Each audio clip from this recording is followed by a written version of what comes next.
Cops have little to no room for error in their job, having to deal with life or death situations daily. But what happens when the cops mess up and accidentally arrest the wrong person? Yo, that's some bullshit. Get up, put your hands on the car. Starting with the controversial case of Patrick Mumford. Patrick was just getting back home when two officers confronted him claiming there were warrants out for his arrest. What the cops didn't realize, though, is that the warrants were for a completely different man, but this didn't seem to bother them.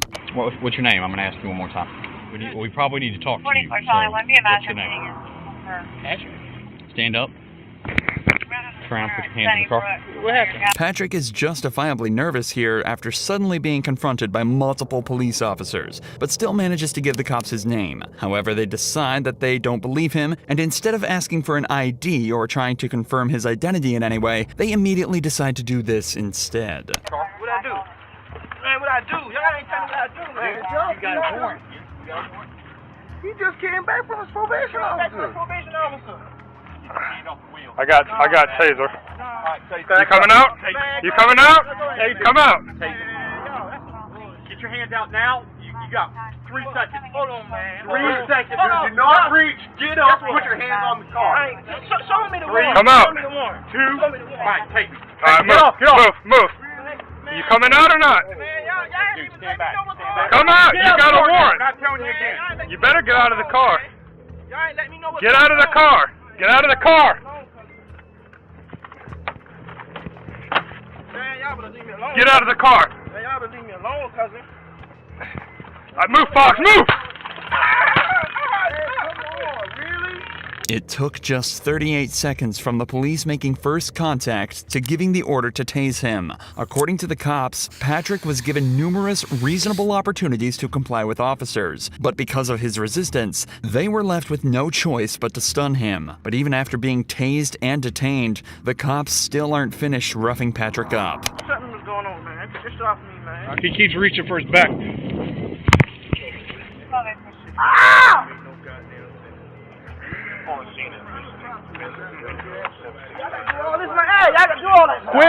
Quit resisting. I got him, guys. Just search whatever he's going for. The cops search Patrick to try and find whatever he was reaching for, assuming he was hiding a weapon of his own. But predictably, they find nothing other than his wallet. This would end up being a blessing for Patrick, though, as inside his wallet, the cops found his ID.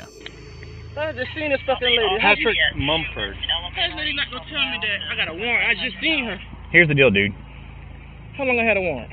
I don't know if you got a warrant, because you're not who I'm looking for. But here's the deal. When we ask you for ID, because you look a lot like the person we're looking for, you give us ID. And when you start this whole fighting nonsense, dude, all you had to do is give me this.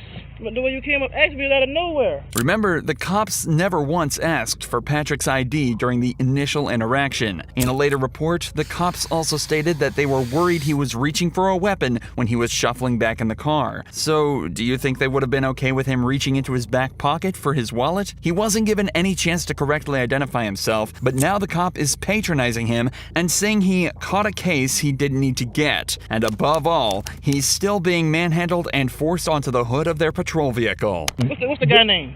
Is there someone here to stay here that looks like you? Think about it. Hey, Jack. Yeah. Guess what he's looking for? Tell him. Who does he look a lot like? I don't know. He knows who it is. So who is it? Michael? He is not Michael. Okay, I know that now. Oh, they thought he was my son? Yes! Really? They don't even look nothing And then alike? besides, they didn't even have to picture that we got, they look exactly. Oh, wow. I'm looking at that picture. I mean, Don't they It's look not alike? far off. Okay, are we wrong? For the record, this is the man they're looking for. It's difficult to draw even a single similarity in appearance, but the cops apparently saw so many that they were comfortable with discharging a weapon at Patrick. Patrick was initially charged with obstruction and violating probation, and was fixed to lose his job and position at college. Thankfully, though, an internal investigation was launched into the 4 officers on the scene, and it was concluded that they didn't follow proper procedure. All 4 of the officers were suspended, and Patrick was awarded with a settlement of $100,000. But David Wiggins' story doesn't have such a happy ending. He was pulled over and forced out of his vehicle with not so much as a second thought from the police, but they failed to realize he too was the completely wrong guy. Hands out the window! Take your right hand, open the door. Get on the ground. On the ground. Did you just run from me? Copy. Sir, okay? All right, put your hands behind your back. David was put into cuffs and left on the ground at gunpoint after cops mistook him for a suspect. Apparently, the guy they were looking for had just fled them in a similar car with a similar license plate, and the cops pulled David over assuming it was the same vehicle. It's an understandable mistake, but realistically, the cops should have double-checked the plate as soon as they lost line of sight. Instead, they decided to wait until David was on the ground, handcuffed, and at gunpoint before even attempting to confirm he was their guy. I was going home. I did not run, I swear. Since you give me that tag. Contact to a 2016 Dodge Challenger, last name Green. It's not a Hammer. It's clear. This ain't even him. Yeah, you good. Look, you're good. That's scary. You got almost the same tag, same car. He must have passed you going through. You good? Good. All right. You have a good one, okay? I'm sorry about that. David was offered little other than an apology for the whole ordeal and was sent on his way after being correctly identified as the wrong guy. But that wasn't enough for David, and in July of 2023 decided to file a lawsuit against the city of Marion, claiming gross negligence, civil assault, battery, and false imprisonment. In the complaint, David alleges that he was forced to endure 3 minutes handcuffed on the ground with a gun to his head, not knowing if the next second would be his last. He also notes that the apology was a mockery. As of this video's upload, the case is still ongoing. However, when this cop in Florida was faced with the same situation, he managed to show exactly how you should handle it. I'm not trying to get shot over this. Do you really think we want to be out here killing people? A deputy in Volusia County was looking for a burglar when he stumbled upon Joseph Griffin, a man who he said perfectly matched the description. There is a burglary that happened. You kind of fit the description. Let me just make sure that you're not him, okay? All right. I'm a vet. I have my ID. Okay. Can I see your ID? Yeah. You literally, they said white tank top, black shorts, and they said that you had a beard. All right. So I'm not saying it's you, but it was a black male. Again, not saying it's you, buddy. This cop is obviously aware of how difficult this very interaction can be, especially if it turns out he's not who he's looking for. So he approaches him politely and attempts to resolve the situation rather than escalate it. Just bear with me, okay? Because you fit the description. I'm not saying you're guilty, but my sergeant's telling me to detain you. That's my sergeant. I got you. I just had a daughter born 2 days ago, so I just have this online. It's live? I'm not Do trying you mind setting it down here? Just for now, I'm gonna detain you. Look, you're not under arrest. I'm detaining you right now because you fit the description, okay? Just hang tight for me, okay, buddy? Joseph respectfully informs the cop that he's live streaming the interaction for his own safety before being detained. He's also told that he's not under arrest and not being charged with anything. They just don't want to give him the opportunity to run should he end up being the suspect. We're not saying it's you, but you fit the description. That's why I'm detaining you. If it's not you, we're gonna cut you loose and you're free to go, okay? But I just want you to see through us why, 7 cop cars, though. Hey, everything going on is just a little bit scary. Yep.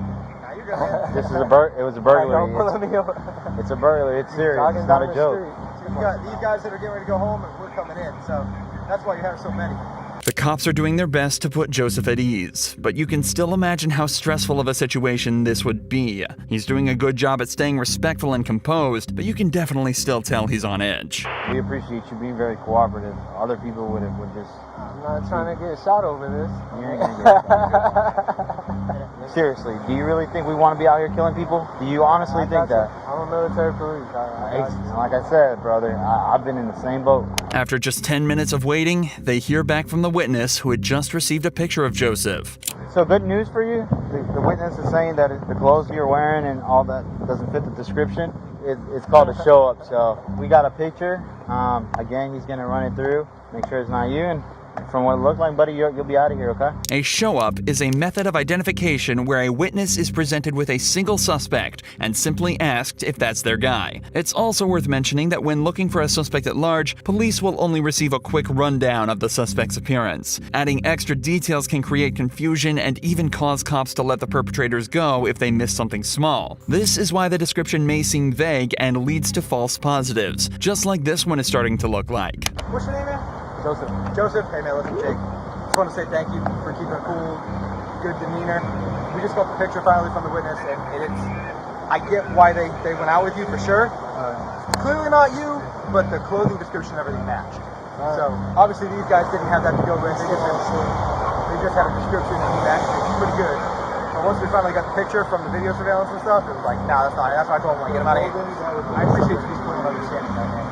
Just like that, Joseph was sent on his way back to his wife and daughter with no further action taken against anyone at the scene. Later that day, the suspect was found and arrested. Both cases in this video so far have involved fairly innocuous crimes, but that's all about to change in this next case, where a man is falsely accused of robbing a bank and shooting a man in the head. You're not going to tell me how to talk, all right? You shut your fucking motherfucking mouth! In the early hours of the 23rd of April, 2022, Grand Junction Police received a frightening phone call. 911, is that what's the address of the emergency? 704 Horizon Drive.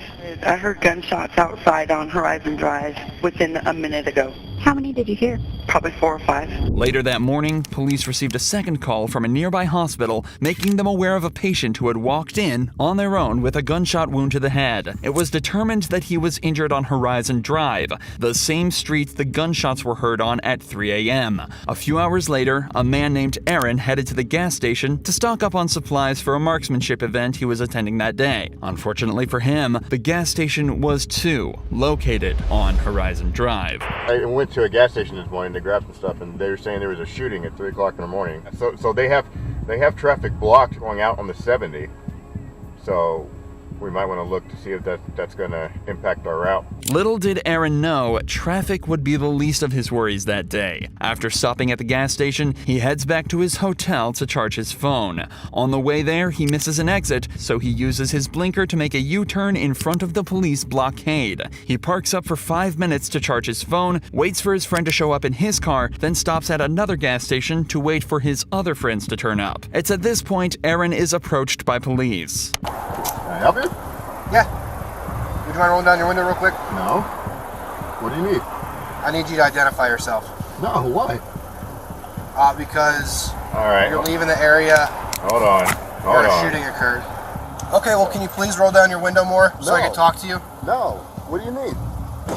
All right, well, I need to identify you. No, you do not. My name is Officer Posadas with the Grand Junction Police Department. And this is my corporal right here. This is Corporal Church as well. Okay. All right, so I need you to identify yourself. No, that's not how it works. I have rights as an American citizen, right? What Aaron is saying is completely true, and he is well within his rights to refuse to identify himself. However, that doesn't necessarily mean it's always the best idea. Regardless, in this situation, Aaron clearly wishes to exercise this right, to which the cop isn't best pleased. This is when things start to escalate quickly. You do not have articulable suspicion that I've done anything. I actually do. What crime do you suspect me of committing? Possible attempted homicide. You suspect me, actual me, of committing possible attempted homicide. Well, your cooperative behavior right now does not help your cause. No, I've done absolutely nothing. I pulled into a gas station because my friends are here, because we're going to... Keep an eye, they're associated.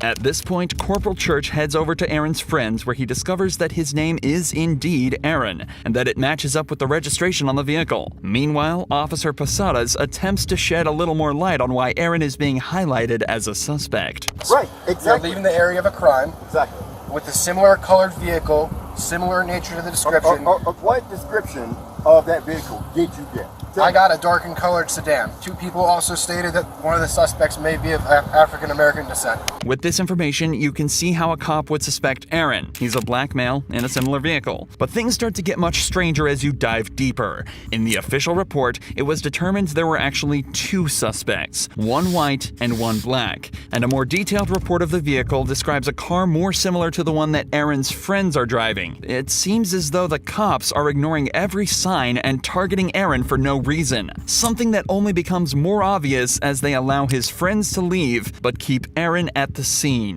My buddies that just left, they were also in a dark sedan, but you aren't fucking stopping them and questioning them. Okay, well, I'm sorry that sorry that you Shut feel your that way. fucking mouth. I don't want to fucking talk. You're not going to tell me how to talk, all right? You shut your fucking motherfucking mouth. Corporal, come up here. It's not working. He's currently recording on his phone, but he's highly uncooperative with me, screaming and yelling at me. Told him that his vehicle matches the description, gave in blah, blah, blah. He's very upset right now. Why are you not cooperative? Because I don't have to be cooperative with your investigation. Well, you have to ID yourself. No, I do not. Tell me why I have to ID. Well, Colorado state law says you do. I want you to explain why me as a person, have to ID to you. Colorado state law says you do. The cops continue to ask for Aaron's name despite having already been told by his friends and realizing it matches up with the name on the vehicle. But perhaps the funniest part of this entire interaction is what happens when Aaron instead asks for the sergeant's name. What's your name and your badge number? What's your name and your badge number? Well, I'm not going to give that to you. You have to. No. Yes, you do. No. You are a public servant. I'm asking for your name and badge number. You also have to give me your name. No, I do not. Okay. So you wanted me to explain to you why I'm asking for you to identify yourself? Yes. Because we had an incident happen here? Wait, hold on. First, please give me your name and your badge. Okay. Well, no, I won't give you that right now. What do you mean you won't? This is the most ridiculous thing So, I've ever I'm telling encountered. It's important to note that the Grand Junction Police Department require police officers to identify themselves upon request, but the sergeant later claimed he simply forgot. Aaron was never made aware of why they targeted him so directly at the scene, but in the official police report, the cops say that the reason they suspected Aaron was because of the U-turn he made. Remember, he simply missed his exit to the hotel, and there the road ahead of him was closed, leaving him with nowhere else to go. They also alleged that he didn't use a turn signal for the maneuver, something that can easily be disproved by listening to Aaron's dashcam footage.